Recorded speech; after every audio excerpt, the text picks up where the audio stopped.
Hello everyone, and welcome to the Missouri School Boards Association's Board Report for the month of April. We thank you for the opportunity to share some news and information during a few minutes of your board meeting. We begin with a look at efforts to provide mental health services to students in our state. Many students struggle with emotional and behavioral issues that affect their learning and the learning of others. A study by the U.S. Department of Health and Human Services says as many as 1 in 5 children will experience significant mental health problems, and schools are often where those mental health issues are discovered. Yet many school districts do not have access to mental health professionals to provide students the help they need. MSBA is administering a grant from the Missouri Foundation for Health to support mental health services for students in 4 central Missouri school districts. Eric Hudson is a counselor at Fulton High School, and he says ignoring mental health issues is not an option. We as mental health professionals in a building, we need to work intentionally with kids, and I think that using screening information and identifying those kids and getting them the support that they need to be successful is critical for schools. Continuing to ignore it is not going to fix the problem. It's not going to go away.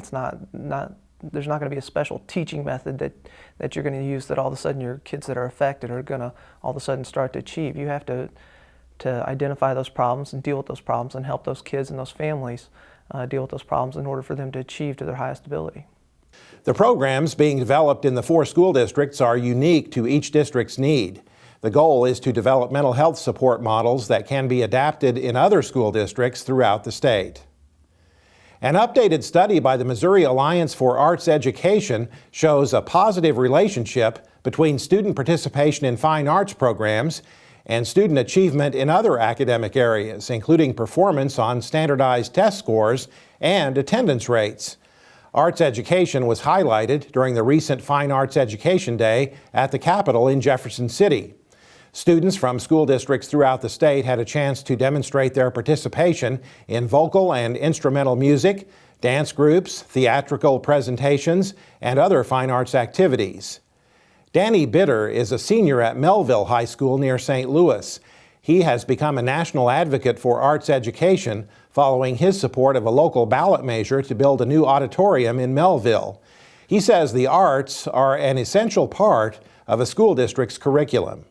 And the arts lets you be comfortable, whether you're on stage or you're backstage or you're lighting designing, you're sound designing, all of the components that go with it. It brings comfort and it brings confidence. And because of that confidence that the arts gives us, we're able to go into like a job interview very confident. We're able to do our job confidently. And I'm sure that's the number one thing that jobs are looking for is confidence. Cameron Wolfert is a junior at Fort Zumwalt North High School. She and some classmates performed part of the Crucible during Fine Arts Education Day at the Capitol, and she says performing arts teach teamwork. Because every single person has to pull their weight for the show to be what it could be. So it's a lot of teamwork, a lot of team building, and it's a lot of self-confidence. It's a real confidence booster. It helps with public speaking. There's so many benefits to doing theater in high school. The Missouri Arts Education Alliance believes the arts should be recognized as a core component of the academic curriculum and urges school districts to strengthen the quality and availability of fine arts education. If you have just been elected to your local Board of Education, congratulations and welcome to school board service. One of the first things you'll want to do is complete the 16 hours of training required by state law and provided by MSBA. Half of the 16 hours can be completed online, with the other half provided at various locations in the state throughout the year.